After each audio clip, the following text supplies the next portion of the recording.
मराठा आरक्षणासाठी बीडमध्ये मराठा समाजाचा मोर्चा काढण्यात आलेला आहे। आरक्षण रद्द झाल्यावर पहिल्यांदाच बीड जिल्ह्यात मराठा मोर्चा काढण्यात आलाय। विनायक मेटे यांच्या नेतृत्वाखाली हा मोर्चा काढण्यात आला। सुभाष रोड मार्गे अण्णाभाऊ साठे चौक, शिवाजी महाराज चौकातून थेट जिल्हाधिकारी कचेरीपर्यंत हा मोर्चा काढण्यात आलाय। एक महत्त्वाची आणि मोठी बातमी आपण बघतोय।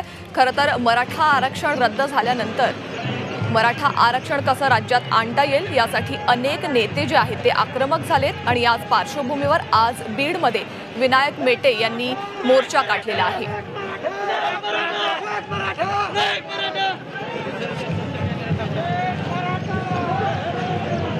आरक्षण रद्द झाल्यावर पहिल्यांदाच बीड जिल्ह्यात मराठा मोर्चा हा काढण्यात आलाय। विनायक मेटे यांच्या नेतृत्वाखाली हा मोर्चा काढण्यात आलाय। सुभाष रोड मार्गे अण्णाभाऊ साठे चौक, शिवाजी महाराज चौकातून थेट जिल्हाधिकारी कचेरीपर्यंत हा मोर्चा काढण्यात आलाय।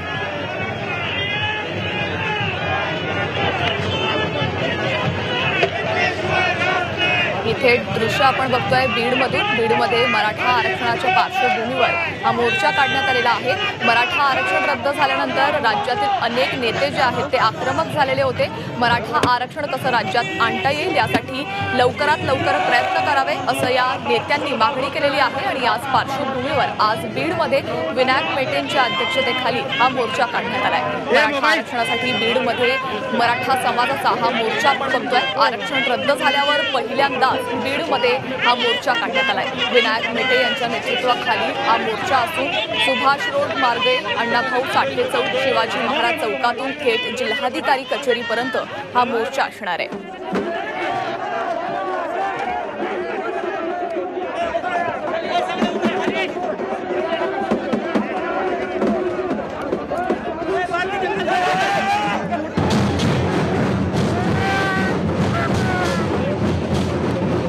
मराठा आरक्षणासाठी बीडमध्ये मराठा समाजाचा आपण मोर्चा बघतोय। आरक्षण रद्द झाल्यावर पहिल्यांदाच बीडमध्ये हा मोर्चा काढण्यात आलाय। मोठ्या संख्येनं मराठी बांधव या ठिकाणी उपस्थित असल्याचं बघायला मिळतंय। विनायक मेटे यांच्या नेतृत्वाखाली हा मोर्चा काढण्यात आला असून मोठ्या प्रमाणात मराठा नेते या ठिकाणी जमा झाल्याचं बघायला मिळतंय।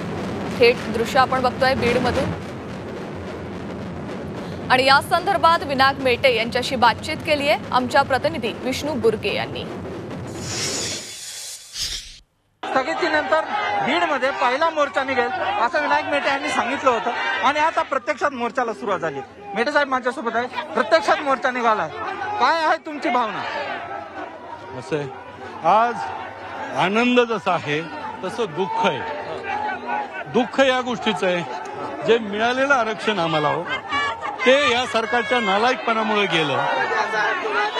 अनेक आमचे विद्यार्थी शिकत होते, अनेक विद्यार्थी आमचे नोकरीला लावण्यासाठी प्रयत्न करत होते, कुणी PhD करत होते। या सगळ्यावर या सरकारनं बोळा फिरवला, सगळ्याचं आयुष्य उद्ध्वस्त केलंय आणि म्हणून त्याचा संताप आहे, त्याचा राग आहे, त्याचं दुःख आहे।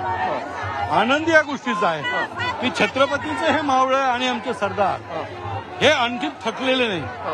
ते लढाईचं जे महाराजांनी शिकवलेलं आहे ते आजही त्यांच्यात तीच रग आहे आणि त्याच जिद्दीनं संघर्ष करण्याची तयारी ठेवून आज रस्त्यावर उतरलेले पाहायला मिळत आहे आणि म्हणून या ठिकाणी आपल्याला पाहायला मिळतंय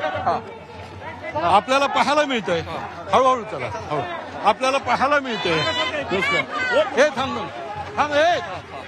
पाहायला मिळतंय। थँक्यू। कोर्टाच्या स्थगितीनंतर अनेकांना वाटत होतं, खतखत होती, मात्र प्रत्यक्षात आपण रस्त्यावरती उतरण्याचा निर्णय घेतला असा का? या राज्यामध्ये आमच्यासारखे अनेक कार्यकर्ते काम करतात आरक्षणासाठी, त्याच्यात अनेक जण आपापली भूमिका मांडतात। त्यांना त्यांची ती भूमिका योग्य वाटली असेल, आम्हाला आमची भूमिका योग्य वाटते। फक्त भूमिका कोणती असो, समाजाशी प्रार्थना न करता इमानदारीनं प्रश्न सोडवण्याला प्राधान्य दिलं पाहिजे। मग मार्ग कोणताही असो याला मी जास्त महत्त्व देतो। छत्रपतींचा विचार म्हणजे